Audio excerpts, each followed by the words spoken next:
909 Big 550 KTRS. You can watch us with our partnership with STLtoday.com at STLtoday.com. It lives there each and every day. You can download the KTRS app, watch it on your phone, your desktop, your tablet, whatever it may be. Joining us now is our good friend, David Hunn, St. Louis Post-Dispatch reporter here in studio, and it's nice to see you dressed up and put a suit and tie on, or at least a sport coat on for us. Sport coat, yeah. Good to see you too, McGraw. All right, good. All right, you have been covering the zoo plan, and we'll get to all that in a second, but you're also covering and have been covering the arch tax. Right. Is the arch is shut down? Shut down. Well, they're working their best to not shut it down. Okay, but you can't go up to the arch right now because of the shutdown. Because of of course, right. What about the construction? Is the construction shut down because of the government shutdown? No, construction right now is just MoDOT, so it's state-owned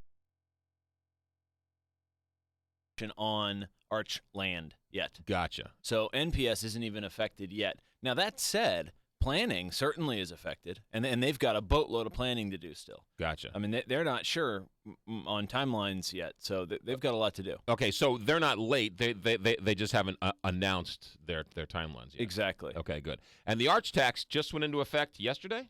Yeah. Yeah. Right. October 1st. Right. Yeah. So God, good point. Yeah. So that's St. Louis City and St. Louis County. Yep. Right. Good. Okay. Now, we brought you in here, though. Last week, you had a story at STLtoday.com, in our local hometown newspaper, that the zoo wants to make plans for the next 20 years. Yeah, 30 years. What do they want to do?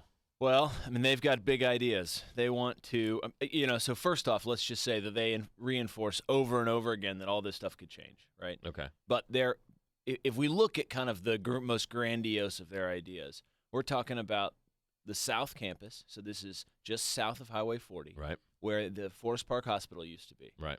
They are going to remake that. They're going to level everything except for one parking garage. What about the Turtle Park? Is the Turtle Park going to Turtle Park stays to everyone's delight. Okay, right? Good. They would be in big trouble if they took out the Turtle Park. I mean, I don't know if anything else would recover, in fact. So Turtle Park stays. In fact, they're talking about doing dog parks or something down there along with Turtle Park. Okay. They want to make more use of that space. Okay. The big ideas here are, to cut to the chase, say an aquarium. Something huge just south of the highway. Mm-hmm. It could be a rainforest. Something really big that they can't do. Something indoors. It's gonna be a freestanding building, and they want to make it really pretty. Think I don't know, Disney Hall in LA. Right. Something outlandish, Mm-hmm. right? Then they want to put a cable gondola from that spot all the way across the highway over the south parking lot, over the zoo, and into the north section of the zoo to connect Forest Park and the zoo to Dogtown. And then they want to put a hotel next to this aquarium. So imagine a hotel where you walk in and behind the front desk is a 25-foot wide, 10-foot tall aquarium full of fish. Right. And in the lobby are birds just squawking about. So it would be Dr. Dolittle and, exactly. and your shower. That's their vision, right? Right. Then, and this is where things get really interesting, because they can move parking south into this new campus, right, because they can move administration south into this new campus, and warehousing and research all south, that frees up space in their main campus. So now we're talking about that whole south parking lot that you see when you drive by on 40, right? That whole thing could become a massive animal exhibit. We're talking giraffes and zebras running free in the south parking lot. Right. Or Jeff Bonner, the president, talked about, like, what if they turned it all into an ocean? And there'd be islands, and you travel via boat. I mean, they're really trying to think outside the box. Right. I'm not sure they'll go quite that far. Right. But. So they just built that giant bridge right there. That took them a couple years to build that bridge from the parking lot to the main campus, right? Yeah. So that would then go away. That is, yeah, definitely. All right. So this was them just pie in the sky, 20-year planning. Let's just throw everything out there and see if any of it sticks. Is that the idea? I am cautious about either putting too much into the plan or putting too little into it. I would not say it's pie in the sky. I would say these are real visions for what they hope to accomplish. Now, is it funded? Right. No, right? So that is obviously the next big set of questions is how do we pay for this thing? But this is not these are not throwing things at a wall and seeing what sticks. That they did. They did that over the past year. And this is what came out of it. Gotcha. So this was the report of where we want to take the zoo. Yeah. All right. Then a couple days later, you have a story that asks that very question. How do you plan to pay for this? And it sounded like from your story, everything's on the table. Yeah. So there was a really interesting moment in my first interviews with the zoo leaders where we talked about funding, and it was an uncomfortable conversation to some degree. They were straightforward, but didn't want to get too far into it. And they mentioned the idea of increasing taxes. And I put that in the first story. Well, when the Zoo Museum District leaders, so the Zoo Museum District sets the tax rates for all the institutions, right? The Art Museum, the Science Center, the Botanical Garden, et cetera, including the zoo. Zoo already gets $20 million a year in tax dollars. We send, in total, $70 million a year to these 5 institutions. Which we should tell people is part of your property tax. It's on your property tax. Figure $100 for somebody who owns a $150,000 house in a year, right? Which is not insignificant. $100 times the population of St. Louis City. So $20 million is supported by St. Louis City and St. Louis County. $20 million goes to the zoo. Zoo alone, right. So they talked about this, increasing taxes. That's really interesting for a lot of reasons. Probably the most interesting of which is I can't see St. Louis City and County taxpayers agreeing to raise their own taxes without at least a big old discussion about other counties joining. Right. Sure enough, 2 days ago, Zoo Museum District meeting, all these commissioners who set this tax rate talk about exactly that.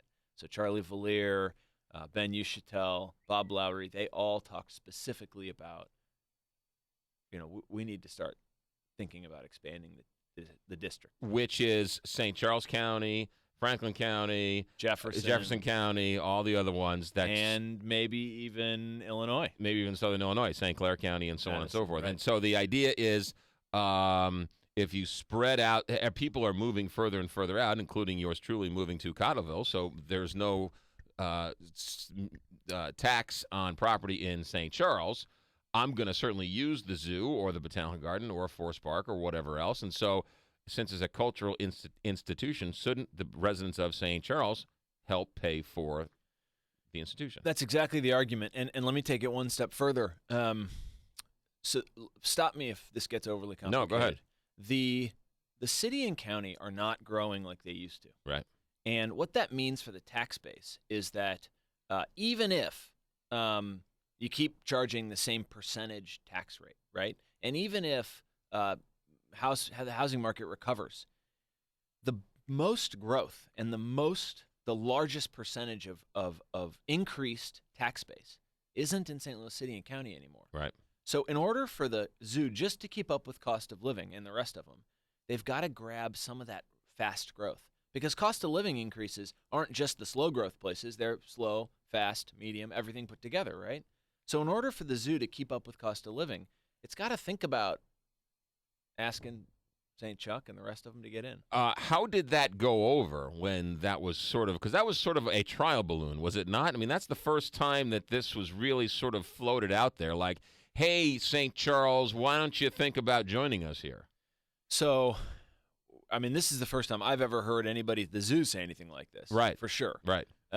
It ends up that, I'm far too young to say when this started. I mean, this is a discussion they've been having forever. Some of the old timers were telling me about, asking bush wildlife to become a savanna 20 years ago or whatever. I mean, I don't remember exactly, but this is not. No, folks have wanted St. Charles to get into this for a long time. Right. Now, what's interesting is Steve Ellman, the county executive in St. Charles, kind of said, "Listen, you're going to have to give us something for us to get into the zoo." So he's already angling for like a new zoo or something. I don't know what he wants, but something in St. Charles. How about this idea, which really is not that crazy, is that if you're a resident of the city or of the county, you get your entrance in for free. If you are a resident of St. Charles, so if you want your free admission, you show that you are a resident of the city of the county. Otherwise, everybody else has to pay. Yeah. Including the people who are coming in for the Pirates game and who are from Pittsburgh who want to spend the day at the zoo. We get their $20. All right, so here's a quick story. And again, just cut me off. No, go ahead. Going long. So I get a call. I've got so many calls on this subject, and I get a call from this guy. Says he's getting older, and he hasn't gone to the zoo in 15 years. And frankly, when he went 15 years ago, he kind of thought it was overbuilt. Okay. But he wants to see an immediate plan. He wants to see the zoo built now. He wants like a bond issue backed with a specific tax. And why? Why do you want? You don't go. You didn't even like it that much when you went. Right. He said everybody who comes in talks about how awesome the zoo is and how it's free. Now, I was just at the Association of Zoos and Aquariums conference in Kansas City. National conference. By the way, you go to the ends of the earth for this story. Where did you go? What? No, this was just Kansas City. Oh, but it was right. the big national conference for the zoo group, Okay. right? Right. So all the zoos from everywhere across the world were there. And the St. Louis Zoo is renowned for being, good, Right. but maybe even more so, free. I mean, that is a huge deal that it's free. So for them to start charging, I mean, I'm not sure they'll do it. Right. The Botanical Garden charges. Yeah, it does. And you charge, even though the zoo is free, it's a great PR, but you got to pay $9 to park. More than that. You got to pay to get in to see children's. They have to go to ride on the train to see the insect house and to buy your ice cream. And right. To, it's free to get in, great, but everything you do there costs you money. So it's a great marketing ploy, but is it really free? Well, if you're a local and you know where the parking spots can be found, right, you can make it free. And people who live in the city and the county are charged $100 a year on their $150,000 house to call the zoo free. Yeah, by the way, I'm going to get a boatload of phone calls when this is over saying, how dare you say the zoo is free? It's so not free. I pay $100 a year or whatever, right? Right. So, but that's why we wanted you on, because it was a monumental shift. It was a monumental story in that it was the first real trial balloon, or they're actually going to start thinking about maybe sitting down with St. Charles and having a conversation. And what does St. Charles think about this? Since I'm going to be the newest resident of St. Charles, the zoo is free. And, hey, I love the fact the zoo is free because I don't pay a dime for it. So let me ask you this, McGraw. Put you on the spot here for a second. Yes. What do you think? If it comes up to a vote, how would you You know what? I'd have to take it under advisement. I have to look at the pros and cons. I have to look at I don't really like to answer hypotheticals, but what I like to do is I like to see there's a whole lot of plans here, and there's a lot of ways to go. No, I think we either hang together or we're all gonna hang separately, and I have no problem with St. Charles becoming part of the region in terms of that tax base. I mean, there's no question that it's short-sighted for anyone in St. Charles to say they're not a part of the bigger community. Right. I mean, they clearly are. Right. They get so much benefit from things that they're, not totally directly paying for. Right. We got to talk about that. Right. No question about it. And you can't, the zoo is a cultural icon. Forest Park is a cultural icon. I wish the Botanical Garden would be more St. Louis friendly, if you will, but I have my own personal issues with those guys. So it's a great idea, but you're right. As we move forward, it can't continue to survive just on city and county taxes alone. Yeah, I mean, what's interesting is going to be to watch the play between. So I really think that a lot of leaders have been waiting for something like this to happen. Right. For the zoo, which is seen as the leader of the five, for right or for wrong. Right. To come up with a plan that's so big that they can hang an increased tax rate or adding counties to the district on that plan. So that's what we're going to see, right? We're going to see leaders now saying, listen, we got to think about how we're going to fund this zoo plan. The truth is it's not just going to help the zoo; it's going to help all five institutions. Right. But I also think that there's a certain amount, and I said this when I read your story the other day.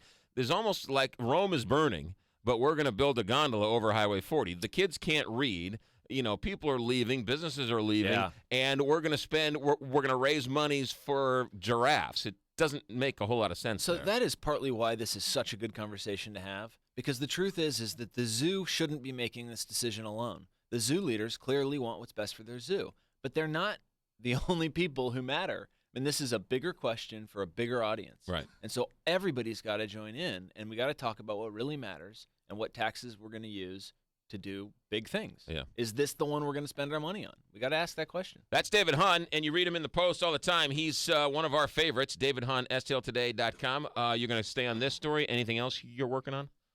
The zoo is hot right now. Zoo's hot. Yeah, so And I think I'm going to do a lot on the zoo in the coming weeks. How was the National Zoo Conference in Kansas City? That must have been interesting. So fascinating. Did you show up as your favorite zoo animal? No. There were no furries anywhere. It's like Comic-Con for zoo administrators. For snake lovers and primatologists. Yeah, all right, fair enough. David, thanks for coming in. Always a pleasure. Yeah, thank you.